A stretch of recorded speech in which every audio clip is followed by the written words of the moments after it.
Welcome back. Here again with Coach D.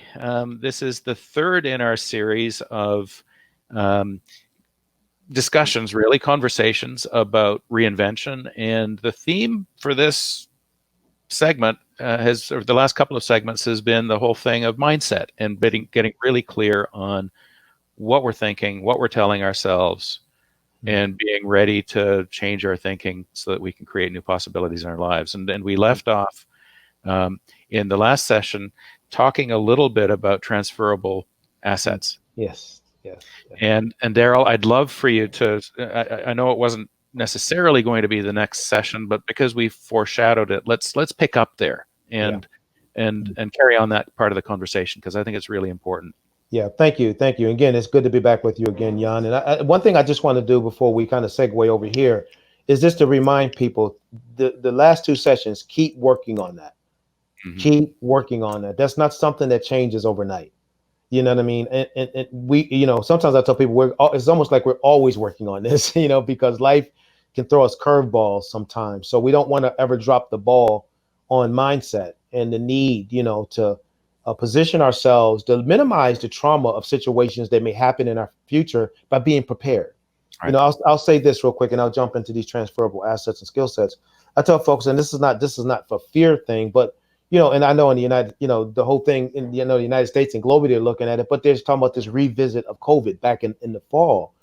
So what happens if that comes back and we're boom in the same situation? Do we, are we going to be re-traumatized? Are we going to go back into the same situation? I think preparation is going to be the key, and mindset is a big part of it. So please, I'm asking folks to make sure they continue to work on that. This is an exciting, So we're dealing with trauma now, but yes. This won't be the last shock to the system. No, it won't be the last shock to the system. It won't. Else. Yeah, it won't. It's a series of shocks and changes and traumas. That's just the way life is. That is the way life is. And I think what happens is people get comfortable, and in their comfort, they're just comfortable. Things are good. Money's good. Life is good. Taking vacations and boom. Like, what is this disease from Wuhan, China? It's like it's just shocking to our systems. But I think if we start to prepare ourselves and we look at this process of trauma, reaction, and expectations, things like that, then all of a sudden when things happen, and I think, to be honest with you, that was why I was able to make the shift after a week of Netflix, because I sort of programmed myself to not stay stuck in a mode. I'm just not, I've been that just too long. I gotta shift. And I've been exposed to too much information. I can't drop the information that I've learned. So I just want to make sure people embrace that. So we talked about those things, and now let's make the assumption there's some level of comfort right now as far as our thinking is concerned. We understand there's trauma. We're kind of moving through that. We kind of understand there's that reaction, crisis. We talked about crisis, danger, opportunity. Maybe there's some opportunity here. And then the expectations. What do I want in this new reinvented world that I want to live in? So we kind of got a feel for that. We've gone through some of these exercises. And so I want to talk about something I've been teaching on this for a long time, and I've always enjoyed teaching on it, is when you lose your job and you're thinking about possibilities for employment. We talked about this once before.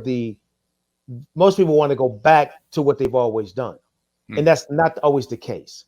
Right. What we want to look at is what are the multitude of skill sets that we've developed over a lifetime based upon certain aspects of how we've lived our lives. And what I mean by that, through our job, through volunteerism, or just life.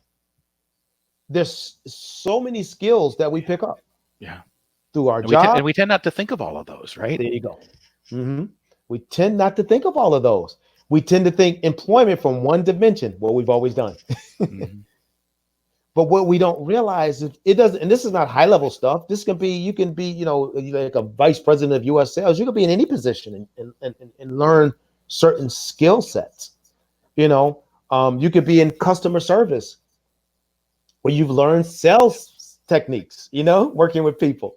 Or you've learned to engage in a conversation with someone.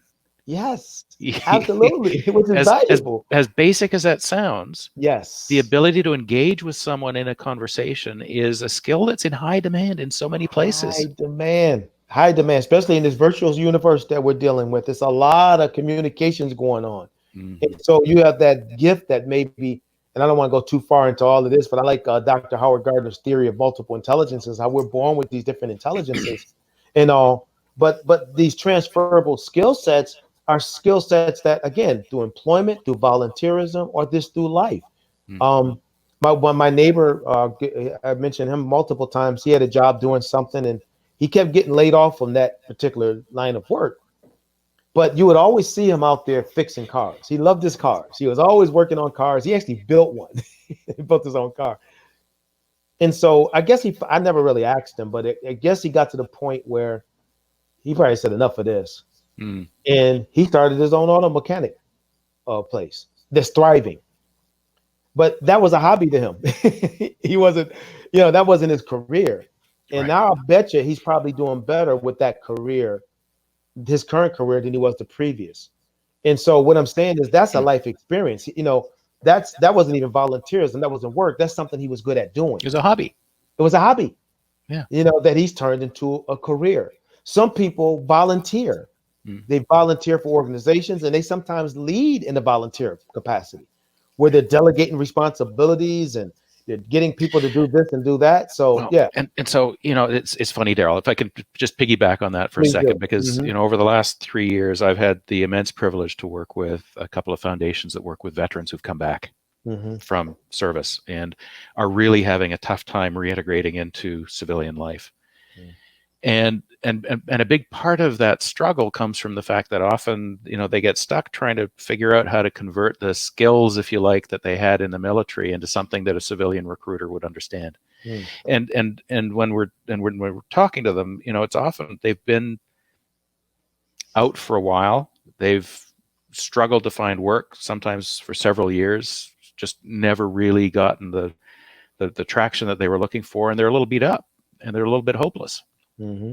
And so our very much aligned with your message about you can only spend so much time binging on Netflix before you got to get back into gear again. It's with them, it's been absolutely the same message. It's been it doesn't matter whether you're working or whether you're volunteering or whether you're giving away your time at a nursing home and looking after just brightening somebody's day by doing nothing but sitting down in front of them, asking a question and listening to their answer. It doesn't being in motion is what sets in motion a whole other set of collisions.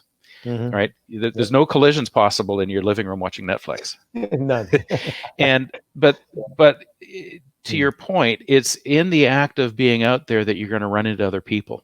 Absolutely. And engage in conversations, and even in the act of volunteering, if you're in a soup kitchen, you're demonstrating the ability to follow orders, you're demonstrating the ability to be punctual, you're demonstrating the ability to engage with the public, so those are all micro skills that we wouldn't think to talk about ourselves as having, because when we think skills, we tend to think more lofty things.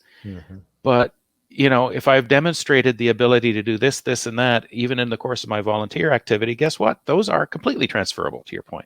It's the most amazing phenomenon that most people don't know about. It did it because, again, it's not taught that much, and we're teaching it right now. And so why am I going to analyze something when I'm never even taught this stuff? And so the people I've had a chance to work with over the years who've embraced this, man, it's really been phenomenal for them. I remember I did this training down in Texas. They had we do this thing called rapid response, and rapid response basically means a company lays off pretty much everyone, but they offer someone to come in and train people on job search techniques and things like that. So I remember there's this company in Texas. I can't remember the name of it, but they're a big book chain, owned bookstore. And they closed down, and in one location in Amarillo, they laid off like 500 people. And so I went down there and spent about 3 or 4 days training them on what we're talking about right now, transferable skill sets. But we also looked at various technologies that they can pursue. And I wish I would have known about Optimize back then, but I didn't. It didn't exist then. Yeah, that's true. That's a few years ago. Yeah, I wish it did. and but anyway, I remember going through that training. We talked about transferable skills, and by the end of the week, I got a call from 3 people, and they told me I found a new job in the new category that you talked about during that training. Just that fast. Amazing. Because you know why? They applied the information. So it works. It definitely works. And I think people now have greater resources out there like a Optimize to help. But there's the thing we're trying to communicate with this, because we're talking to people who have lost their jobs, is this is another what do you say, feather in your cap, another thing in your tool chest. It's just it's these are skills. And let me add one more to this too. And then there's this thing called core competencies. And I think that's important to think about too. And I always tell people on a resume, start with your core competencies, not your experiences. And your core competencies are things like teamwork, team player, get along with people, things like that. Because in your resume, people typically start at the top and they look down. And so if they just see your employment, they're going to measure everything there. But if they see you have these core competencies, they're like, Yeah. And if somebody's done Optimize, all they have to do is look at their defining traits as a starting point to be able to say, all right, these are the things that most define me. Yeah. How have I put these to use in the past? Yep. And that's a beautiful addition to your point, a beautiful addition to the resume, to the cover letter. But it's also a great cluster of information that I can go into the interview with. Isn't that beautiful? Because I can now demonstrate to the interviewer, whether it's the hiring manager or whether it's a recruiter, who I am as an individual and how that translates into success on the job. And that's what people are looking for now. Yeah, really, in this day and age, people are looking. I know, because you talk to a lot of employers, like as I do, I'm sure, and they'll tell you, they're looking for soft skills. They want people to come in with good work ethic, good attitude, team player. I mean, all those type of things are almost equally as important as the expertise. Yeah, that's all the stuff that can't be taught. It's who I am as a person. You can't teach that. There was some research that was done by Harvard University some years ago where they interviewed 300 of the Fortune 500 CEOs, and they asked a simple question. They said, "What's more important, hard skills?" And we're going to talk about this in another segment, but want to lay a foundation: hard skills or soft skills. Listen to this number. Out of the 300 CEOs, 85% came back and said soft skills. I believe it. And they said, because we can teach the other stuff. But that one, we need people to come in ready to do these things. So that's not, that's a nice addition to our conversation, because when we're doing our job search, we need to be able to communicate that we possess these skills. We need to be able to communicate that I have a good work ethic. We need to be able to communicate I'm a team player. What does that do?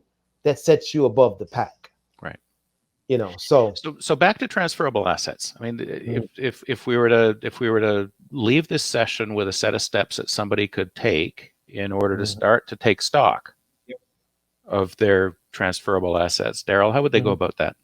I would just do a simple self-analysis. Just a simple self-analysis, and we can put up a sheet to help them with this. You know what I mean? Just to do that for this segment. But I would write down, transferable assets or, transferable skill sets at the top. I will put down work. I will put down volunteerism, and I would put down just life.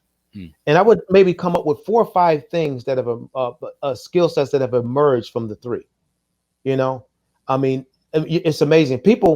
I don't want to minimize things, but people may think that I love cleaning, and that's a limited, possibility. Well, I know a lady that moved here from Mexico, and that's all she did was clean. Now she has 20 people working for her, and they're cleaning all over the place, and she's not cleaning as much anymore. She's just managing the money, and and so little skills that seem so trivial could realistically turn into something that could produce revenue. Yep. There's companies that hire people to do this kind of stuff. Yeah. And so don't make it doesn't be big or little. What are the skill sets? What are the things I learned? I learned how to train. I learned how to communicate. I learned how to analyze situations. I learned all these different things, and then say, man, how could they be positioned for maybe possible employment, Mm-hmm. in a specific arena, and so it's doing an analysis of some of the skill sets, first, that I've learned through volunteerism, through life, and through my employment, and then looking at those, and obviously if there's 15 or so of them, maybe not looking at all of them, but maybe picking a few and saying, okay, how can I connect these to real world job possibilities? Mm-hmm. And start seeing what are some of the employment requirements for certain jobs that fit these skill set categories. So that's a basic place to start. We can talk more about it in another segment because I Yep. don't want to rush through this, but doing a self-analysis is important. Yeah. Well, I'd just like to point out that we've now taken 3 sessions to cover the ground we thought we were going to do in one. so Daryl, I really want to thank you for digging deep and sharing this treasure of experience that you're bringing to the table.